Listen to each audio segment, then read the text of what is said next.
Sir आपने जो पढ़ाया उनके लिए बुक रेफर कीजिएगा सर।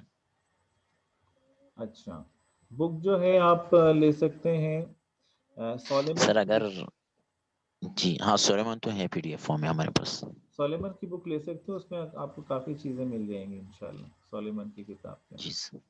सर अगर आपके पास भी पीडीएफ फॉर्म में कोई बुक है तो शेयर कीजिएगा प्लीज। अच्छा चलिए, मैं देखता हूँ। आप लोग के पास सोलेमन पीडीएफ फॉर्म में है?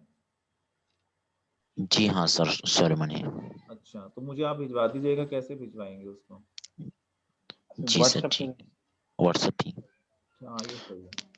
हाँ मुझे भिजवा दें, मैं देखता हूँ कोई बुक हो तो मैं आपको भिजवा दूँगा। जी ठीक है सर। चलिए स्टार्ट करते हैं। बिस्मिल्लाहिर्रहमानिर्रहीम।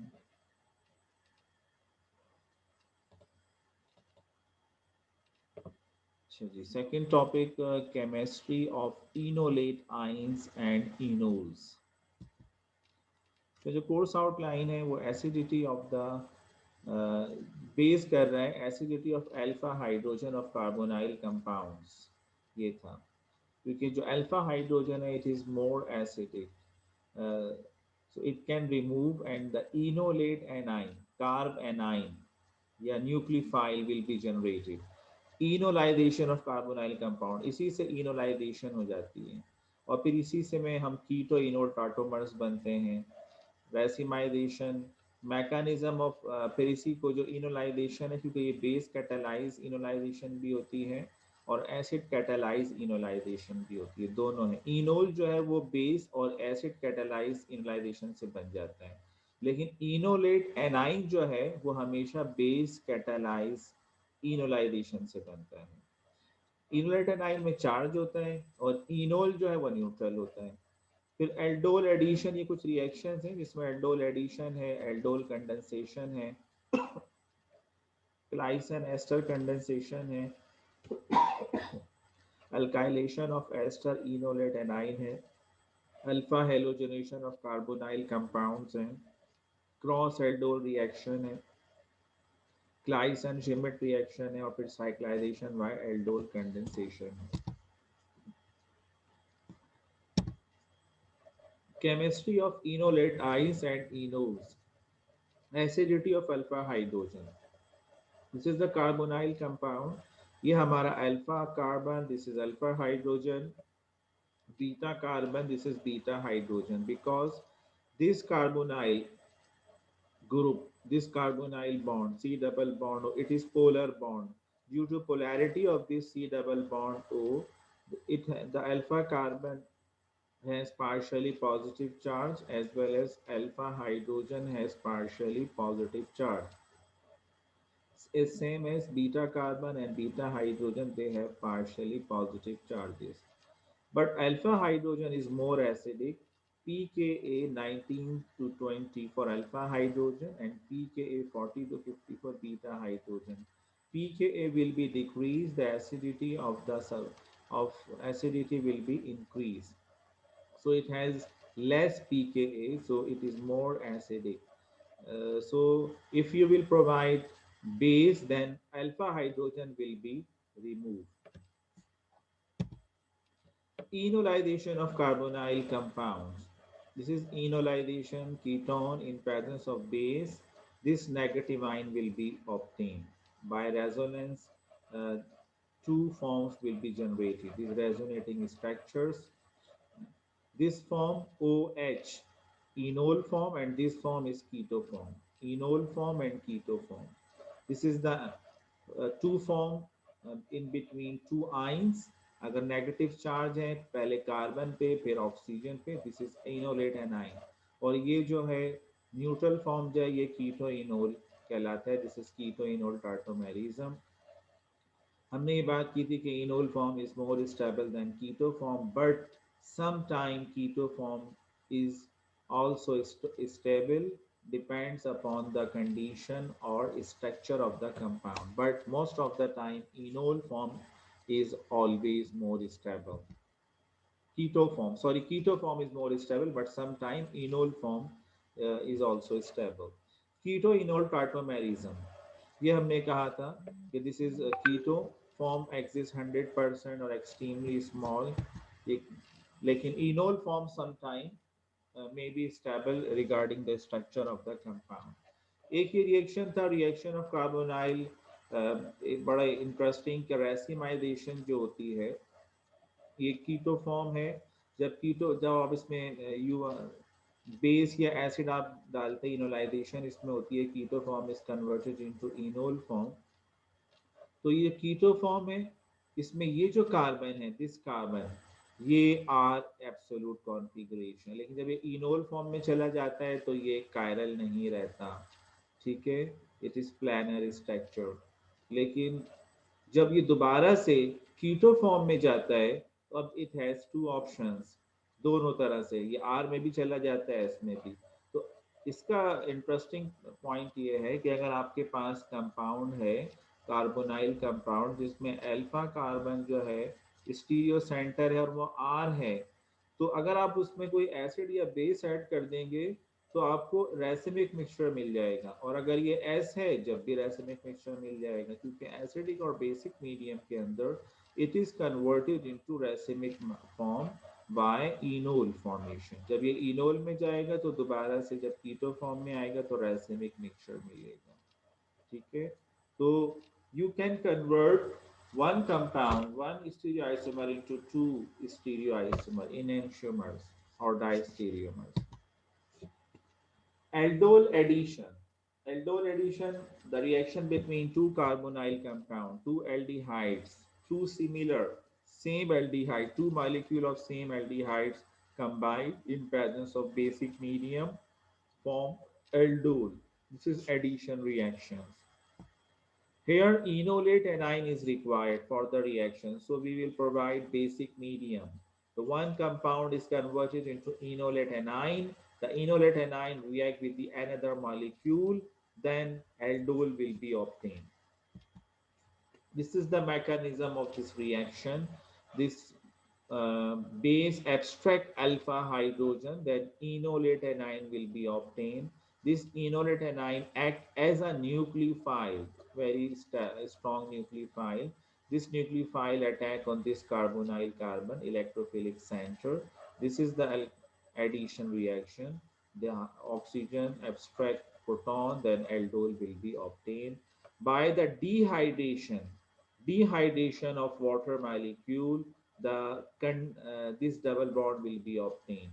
This is aldol addition। यहाँ तक aldol addition है और यहाँ तक aldol condensation है। Condensation process जो होता है consists of two steps, first addition then elimination। तो यहाँ तक तो addition हुई है और यहाँ तक फिर अगले स्टेप में elimination हो गई, तो पूरा कंप्लीट स्टेप दोनों को मिलाएंगे तो फिर ये कंडेंसेशन कहलाता है, एल्डोल कंडेंसेशन। यूजुअली जो कंडेंस प्रोडक्ट है एडिशन प्रोडक्ट से ज्यादा स्टेबल होती है, ठीक है। इसी तरह एल्डोल एडिशन और एल्डोल कंडेंसेशन के बाद एक और कंडेंसेशन है क्लाइसन एस्टर कंडेंसेशन। बिल्कुल जस्ट लाइक एल्डोल कंडेंसेशन, वहाँ कार्बोनाइल कंपाउंड था, यहाँ एस्टर है। फर्क ये कि यहाँ भी ये जो अल्फा हाइड्रोजन है it is more acidic in presence of base. ये जो इथॉक्सी ग्रुप है एब्स्ट्रैक्ट अल्फा हाइड्रोजन, यहाँ बनेगा एस्टर इनोलेट आइन। ये बन गया एज अ बेस न्यूक्लियोफाइल के तौर पे काम कर रहे हैं। ये न्यूक्लियोफाइल आगे रिएक्शन करेगा दूसरे एस्टर मॉलिक्यूल से और यहाँ बीटा कीटो एस्टर जनरेट हो जाएगा। तो पहले यहाँ पे एडिशन हुई, फिर दोबारा एलिमिनेशन हो जाएगी और कंडेंस प्रोडक्ट बन जाएगी। ये इसका सेकेंड स्टेप है। ये नेगेटिव आयन अटैक करता है कार्बन पे और फिर लीविंग ग्रुप, ये जो इथॉक्सी ग्रुप है ये एलिमिनेट हो जाता है यहाँ पे, क्योंकि it is a good leaving group. Aldol के अंदर जो था ये ऑक्सीजन नेगेटिव से एच ले लिया करता था, एल्डोल बन जाता था और फिर अगले स्टेप में डिहाइड्रेशन होती थी। और यहाँ क्योंकि ये गुड लिविंग ग्रुप है तो ये यहाँ से निकल जाते हैं, डबल बॉन्ड आ गया। This is the first addition, second elimination. This is condense product beta keto ester, यानी एस्टर है और बीटा पे कार्बोनाइल है। तो इसमें भी इनोल और कीटो फॉर्म्स होती हैं। अल्काइलेशन ऑफ एस्टर इनोलेट आइन, ये जो एस्टर इनोलेट आइन बनता है इसमें अल्काइलेशन भी हो सकती है। जो आप एस्टर ले लें, इसमें एल और THF as a base abstract करेगा यहाँ प्रोटॉन और फिर ये जो अल्काइल हैलाइड है ये न्यूक्लियोफाइल इस अल्काइल पर अटैक करके हैलाइड रिमूव हो जाएगा, अल्काइलेशन हो जाएगी। तो इस चेन को इंक्रीज कर सकते हैं बाय अल्काइलेशन। तो alkylation of ester enolate ion, this is LDA as a base. इसी तरह alpha halogenation of carbonyl compound, ये जो कार्बोनाइल कंपाउंड है इसके अल्फा हाइड्रोजन रिप्लेस हो जाता है ब्रोमीन से, हेलोजन से। अल्फा हेलोजेनेशन, अल्फा कार्बन पर हेलोजेनेशन हो जाती है alpha bromo carbonyl compound. It is occur in presence of acidic medium, ये जो एसिडिक मीडियम के अंदर ये रिएक्शन होता है, ये इसका मैकेनिज्म है। In presence of acidic medium, in presence of acidic medium, oxygen abstract proton, abstract proton, then removal of this hydrogen in presence of acetate. So this nucleophile will be generated. This nucleophile attack on this bromine.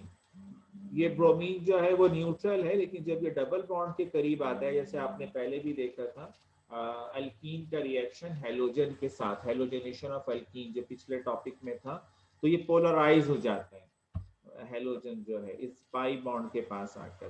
तो यहाँ पर भी वही वाली बात है, ये polarise हो जाता है और ये जो है एक ब्रोमीन का रिएक्शन करता है जो पार्शियली पॉजिटिव होता है, जो करीब होता है, जो दूर होता है ये पार्शियली नेगेटिव होता है, ये निकल जाता है और यहाँ पे ये पॉजिटिव आएगा ये ऑक्सीजन, और फिर ये नेगेटिव यहाँ से हाइड्रोजन को लेके निकल जाता है। This is alpha bromo acetophenone. It occur in presence of acidic medium. यहाँ एक चीज आप देखें, यहाँ इनोलेट एनाइन जनरेट नहीं हो रहा, बल्कि यहाँ इनोल फॉर्म जनरेट हो रही है। एसिडिक मीडियम में हमेशा इनोल फॉर्म जनरेट होती है, अगर हम बेस रख लेते तो इनोलेट एनाइन बन जाता, क्योंकि ये एसिडिक मीडियम है तो यहाँ इनोल बना। सर आपकी आवाज कट रही है बहुत ज्यादा। अच्छा, यहाँ इसी तरह से हाइड्रोजन इनोल जो था जो हमारे पास अल्काइलेशन, जो पिछला हमारा रिएक्शन है अल्काइलेशन, यहाँ पे हमें इनोलेट एनाइन चाहिए, हमने बेस रखा है, और यहाँ हमें हेलोजनेशन करवानी है, इनोल चाहिए, तो हमने यहाँ पे एसिड रखा है।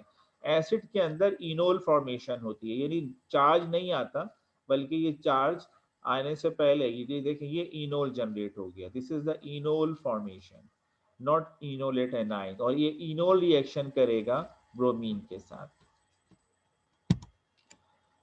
क्रॉस एल्डोल रिएक्शन क्या है कि दो डिफरेंट एल्डिहाइड अगर हैं, अगर सेम एल्डिहाइड है तो एल्डोल रिएक्शन है, अगर डिफरेंट हैं एल्डिहाइड तो फिर वो क्रॉस एल्डोल रिएक्शन कहलाता है। इसमें mixture of product will be generated, क्योंकि ये ऐसा होता है कि जनाब ये एल्डिहाइड है, इसी एल्डिहाइड के साथ एल्डोल एडिशन हो गई, ये एल्डिहाइड है, इसी एल्डिहाइड के साथ एल्डोल एडिशन हो गई, आपस में एल्डोल एडिशन हो गई, तो मुख्तलिफ प्रोडक्ट्स बन रहे होते हैं यहाँ पे।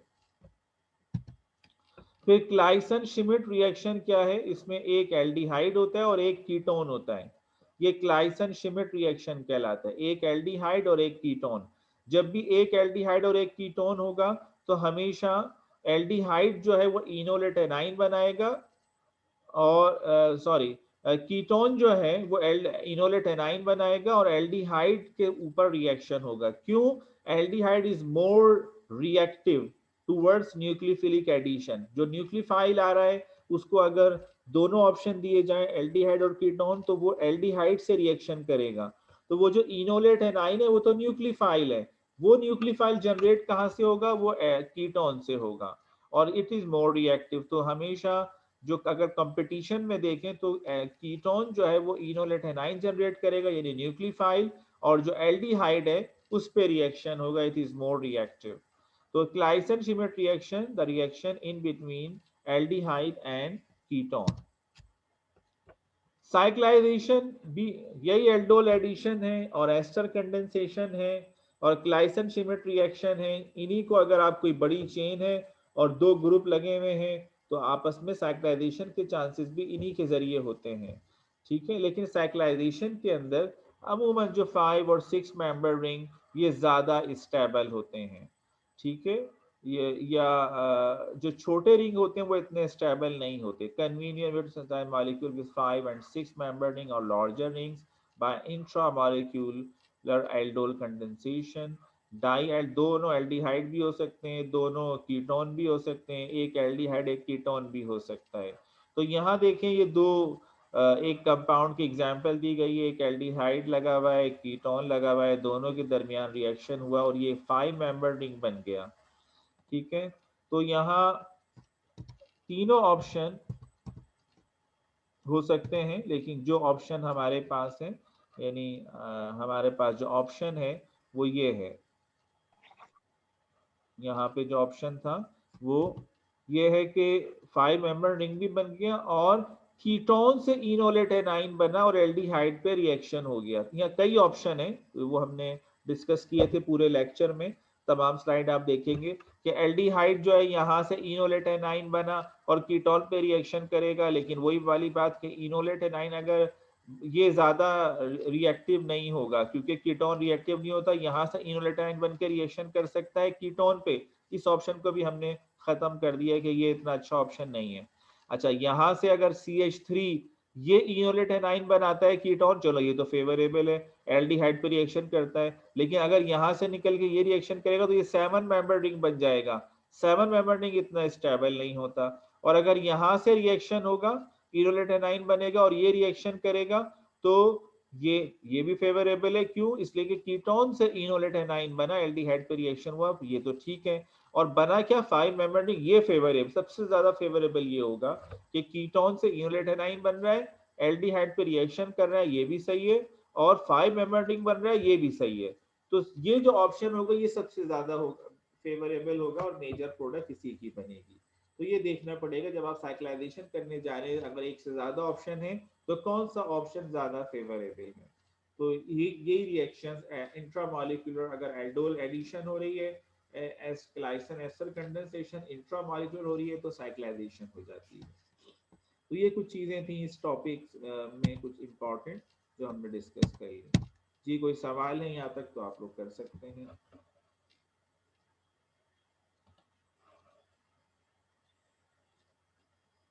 जी कोई सवाल तो नहीं है यहाँ तक?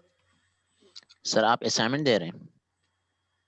देखते हैं, नेक्स्ट वीक में डिस्कस करते हैं। अभी तो मैं आपसे पूछ रहा था कि आप लोग, क्योंकि जब ऑनलाइन क्लासेस होती हैं ना, ऑनलाइन एग्जाम होते हैं, जो लास्ट टाइम भी आप लोगों ने देखा होगा, तो उसमें फिर वो कुछ मार्क्स असाइनमेंट के भी होते हैं ना, कुछ जी हाँ सर, कुछ असाइनमेंट के भी होते हैं, हाँ तो फिर 10 नंबर का सारे टीचर्स असाइनमेंट ने होता है दिया था। उसमें, तो इसलिए वो असाइनमेंट के मार्क्स भी होंगे, काउंट हमें करने होते हैं, तो फिर वो असाइनमेंट हमें देने, तो क्या करना चाहिए ये मुझे बता दें। क्या 10 मार्क्स किस चीज़ के रखें, कोई इसका कोई रिप्लेसमेंट हो, या असाइनमेंट किस तरह का हो, कोर्स से रिलेटेड हो, कोई और चीज़ हो, आप लोग। सर 10 मार्क्स का असाइनमेंट रख लें। नहीं वो तो रखेंगे 10 मार्क्स का असाइनमेंट, लेकिन उसकी क्या नौयत हो ये मुझे आप बता दीजिएगा सोच के नेक्स्ट टाइम, कि आपके जहन में कोई प्रेजेंटेशन हो जाए, कोई असाइनमेंट हो जाए, या कोई जो भी एक्टिविटी चीज हो हो जाए। वो अपने कोर्स के रिलेटेड हो, ताकि उसका पेपर के हवाले से अगर कोर्स से रिलेटेड प्रेजेंटेशन है तो बहुत अच्छा होगा सर, इंशाल्लाह। अच्छा हाँ, ये आप लोग जरा सोच लें, नेक्स्ट वीक में हम लोग मिलेंगे तो आप लोग भी सोचें, मैं भी सोचता हूँ कोई ऐसी चीज हो, क्योंकि बार दफा ऐसा होता है, ये असाइनमेंट दे देते हैं हम, ये एडोल एडिशन पे बनाए, अब वो लोग बुक से यकीनन लिख के सब लेके आ जाते हैं, ना टीचर को देखने का टाइम मिलता है, ना स्टूडेंट को याद करने का, ना पढ़ने का, ना समझने का, वो भी लिख लेते हैं, हम भी जमा कर लेते हैं, नंबर दे देते हैं। कोई ऐसी चीज हो जिसके अंदर जो है ना वो सीखने की चीज हो, कि टीचर भी इंटरेस्ट ले और स्टूडेंट भी इंटरेस्ट ले, कोई ऐसी चीज सोच लेते हैं, आप भी सोच लें, मैं भी सोच लेता हूँ, नेक्स्ट टाइम उसको डिस्कस कर लेते हैं। ठीक है जी। जी ठीक है सर। सर पेपर ऑनलाइन हो रहे हैं या नहीं हो रहे? अभी तक तो देखें, अभी यूनिवर्सिटी खुलती है तो क्या डिसाइड करते हैं ये पता चल जाएगा। अभी तक तो यही है कि जो हालात आ रहे हैं, हालात हाजरा तो ये कि हो रहे हैं, होने चाहिए, ये है। ठीक है जी, यही खत्म करते हैं इंशाल्लाह नेक्स्ट टाइम। ओके जी ठीक है सर, जज़ाकल्लाह। अल्लाह हाफिज।